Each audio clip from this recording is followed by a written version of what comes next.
দৈনিক উজ্জীবিত বাংলাদেশ, এই যে দেখেন সিদ্ধিরগঞ্জে কথিত বিএনপি নেতার তাণ্ডব, দোকান লুটের পর জমি দখল, এই আজকের পত্রিকা, আপনাদের নারায়ণগঞ্জ পত্রিকায়।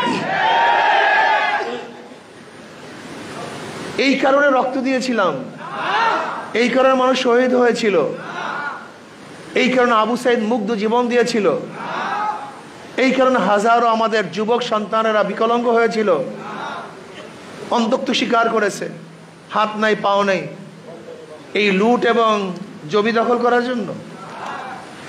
আপনি গিয়ে দেখেন এই নারায়ণগঞ্জ থানার মধ্যে মিথ্যা মামলার পাহাড়, এই মিথ্যা মামলার পাহাড়ের জন্য আবার আমরা আন্দোলন করেছিলাম। অবৈধ হত্যা করার জন্য কি আন্দোলন করেছিলাম? মানুষের জুলুম করার জন্য আন্দোলন করেছিলাম? এর জন্য তো আন্দোলন কেউ করি নেই, শুধু নির্বাচন নির্বাচন। আমরা সবাই তো নির্বাচন চাই, নির্বাচন চাই না এমন কোনো রাজনৈতিক দল নেই, সবাই নির্বাচন মুখী আমরা। কিন্তু নির্বাচন কবে দিবেন? কালকেই। হবেটা কি? আগামীকাল যদি নির্বাচন দেন সুস্থ হবে, অবাধ হবে, নিরপেক্ষ হবে, গ্রহণযোগ্য হবে, লাভটা কি? সংস্কার করার আগে যদি আপনি নির্বাচন দেন, সেই নির্বাচন তো প্রশ্নবিদ্ধ নির্বাচন হবে, মানুষের আশা এবং আকাঙ্ক্ষার প্রতিফলন হবে না, মানুষ ভোট প্রয়োগ করতে পারবে না, আবারও দখলদারি হবে, চাঁদাবাজি হবে, কালো টাকার সরাসরি হবে। এই নির্বাচনের জন্য আমরা আন্দোলন করিনি, সংগ্রাম করিনি। আমরা কি চাই? আমরা চাই ইসলাম হুকুমাতের ভিত্তিতে সাম্য, মানবিক মর্যাদা এবং সামাজিক ন্যায় বিচার প্রতিষ্ঠিত করতে চাই, যেখানে ঋষি, কামার, মজদুর, জেলে, তাঁতি, মুসি, যেখানে সাদা এবং কালো, যেখানে মুসলমান, হিন্দু, বৌদ্ধ, খ্রিস্টান, যেখানে ধনী এবং গরিব, শিক্ষিত, মূর্খ, যেখানে পুরুষ এবং মহিলার প্রত্যেকটা নাগরিকের ন্যায্য অধিকার প্রতিষ্ঠিত করা হবে, প্রত্যেকটা শ্রমিকের ন্যায্য প্রাপ্তি তাদেরকে দিয়ে দেওয়া হবে, চাকরিজীবীরা নির্বিঘ্নে চাকরি করবে, টেলিফোনে পদোন্নতি হবে না, যোগ্যতার ভিত্তিতে পদোন্নতি হবে, যেখানে ছাত্রদের কোনো অবস্থাতে কোঠাভিত্তিক থাকবে না, যোগ্যতার ভিত্তিতে তারা চাকরি পাবে, যেখানে প্রত্যেকটা মানুষ অধিকার ফিরে পাবে, বিচারকরা কাউরি ইশারায় বিচার করবে না, বরং ন্যায্য বিচার প্রতিষ্ঠিত করবে। এরকম বিচারনা আমরা চাই। প্রিয় সাংবাদিক বন্ধুরা, আপনি কি দেখেছেন? আওয়ামী লীগের আমলে কারোর জামিন হয় নাই, কিন্তু আওয়ামী লীগ পরিবর্তন হওয়ার পরে সবার জামিন হয়ে যায়। এর কারণটা কি? কোর্ট তো সেই আগেরই কোর্ট, জজ কোর্ট তো সেই আগেরই জজ কোর্ট, ওখানে তো একই জজরা বসা, ওই হাইকোর্টের মধ্যে একই বিচারক বসা। তা আওয়ামী লীগের আমলে তারা জামিন দিতে পারে নাই, এখন জামিন দিচ্ছে কিভাবে? আবার অনেক আওয়ামী লীগের লোক অ্যারেস্ট হয়েছে, তারা জামিনের জন্য মুভ করতে পারছে না, কারণটা কি? তাই বিচারক কার ইশারায় বিচার করে? সরকারের ইশারায়? এরকম বিচারক আমরা চাই না, এরকম বিচার ডিপার্টমেন্ট আমরা চাই না। বিচারকদের স্বাধীনতা চাই, বিচারকরা ন্যায় বিচার প্রতিষ্ঠিত করবে, যেখানে কারোর ইশারায়, কারোর প্রেসারে বিচার হবে না। যদি আইনের ফাঁকে সবাই মুক্তি পেয়ে যায়, আমার কোনো আপত্তি নাই, আর আইনের আওতায় যদি আমিও অ্যারেস্ট হই, আমার কোনো আপত্তি থাকার কথা না। ওই চেন্নাই, চিটাগাংয়ের যদি বিচারক তাকে জামিন দিয়ে দেয়, আইনের আওতায় সে জামিন পায়, আমার কোনো আপত্তি নেই, কিন্তু আমি এরকম বিচারালয় চাই। চেন্নাই যদি আইনের ফাঁকে জামিন নিতে পারে, আমার কোনো আপত্তি নেই। বিচারকদের স্বাধীনতা চাই। একটা ভালো দেশ, ভালো কান্ট্রি, এর সবচেয়ে বড় মানদণ্ড কি?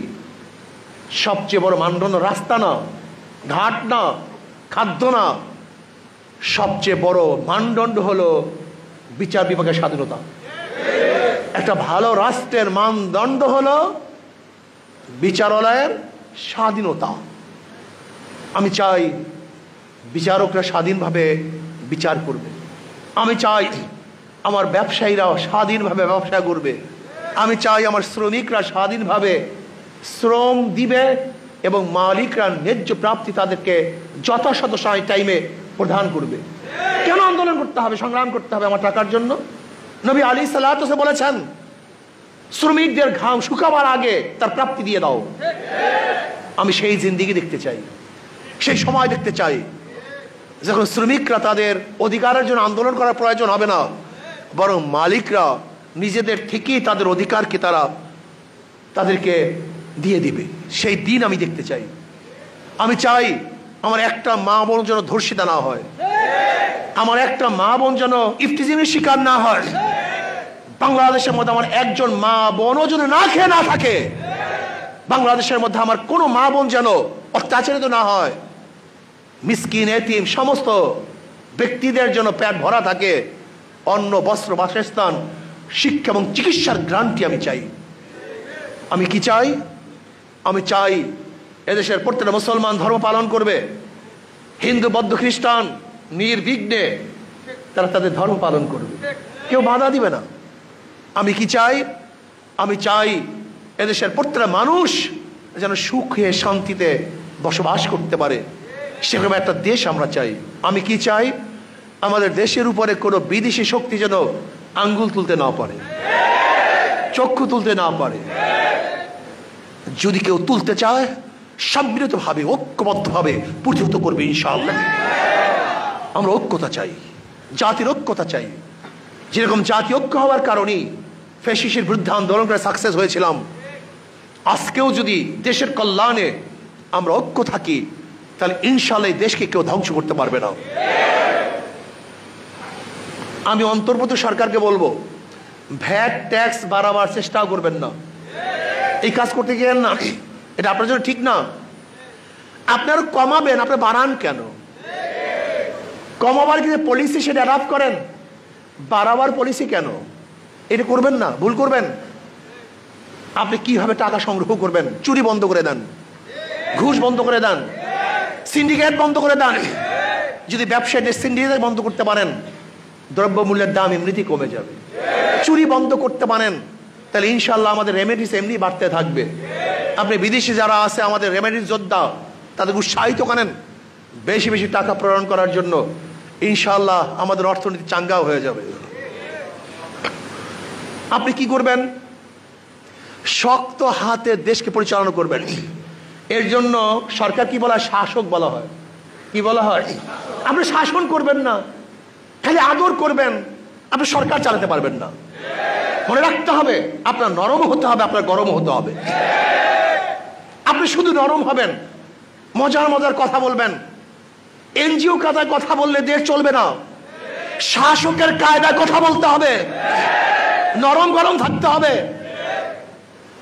আপনি মনে করেন এনজিওর মতো যেরকম পার্সু করলে একজনকে নরম নরম কথা বলে পার্সু করতে হবে, এই নরম নরম কথা এদেশের মানুষকে শাসন করতে পারবেন না। নরমও লাগবে, গরমও লাগবে, কিন্তু ইনসাফ ভিত্তিক নরম লাগবে, ইনসাফ ভিত্তিক গরম লাগবে, অন্যায় জুলুম ভিত্তিক নয়। যদি ইনসাফ ভিত্তিক নরম গরম করতে পারেন তাহলে আমাদেরকে শাসন করতে পারবেন। আর ইনসাফ ভিত্তিক যদি আপনি জুলুম করতে চান তাহলে এদেশের মানুষ কিন্তু আপনার বিরুদ্ধে আবার আন্দোলনে ঝাঁপিয়ে পড়বে। বাংলাদেশের মানুষ কোনোদিন কারোর পায়ের নিচে মাথা নত করে নাই, করবে না। আমরা স্বাধীন চেতা, ব্রিটিশ আমাদেরকে রুখতে পারে নাই, পাকিস্তান আমাদেরকে থামাতে পারে নাই, এই আওয়ামী লীগের হাজারো জুলুম অত্যাচার আমাদের নিবৃত করতে পারে নাই। আমরা সেই স্বাধীন লোক। এই জন্য মনে রাখতে হবে বাংলাদেশের মানুষ যদিও গরিব কিন্তু স্বাধীন চেতা। আপনি দেখেন না কয়েকদিন আগে ভারতের লোকেরা ওই বিজেপি কিছু না কিছু করতে চেয়েছে, বিএসএফ কি না কি করবে আমাদের দেশে দেখছেন? সাধারণ জনগণ কাঁচি নিয়ে দাঁড়িয়ে গেছে। এরা সেই জাতি, এরা কারোর পার নিচে মাথা দিতে জানে না, মরতে জানে, মরতে জানে কিন্তু নত হতে জানে না। এর জন্য বলবো আসুন আমরা সম্মিলিত ভাবে দেশটাকে গড়ার চেষ্টা করি। আর প্রিয় ভাইয়েরা আমার, ইসলাম ব্যতীত সবুজ বাংলা, নতুন বাংলা, সোনার বাংলা, ডিজিটাল বাংলা, স্মার্ট বাংলা দ্বারা মানুষের শান্তি আসবে না। দেখেছি অনেক বাংলা, এবার ইসলামী বাংলা দেখি না। নতুন বাংলা দেখেছেন, সবুজ বাংলা দেখেছেন, সোনার বাংলা দেখেছেন, ডিজিটাল বাংলা দেখেছেন, স্মার্ট বাংলা দেখতে গিয়ে তো একেবারে ভাঙ্গেই পড়তে এসছে। এবার আসুন ইসলামী বাংলা দেখি।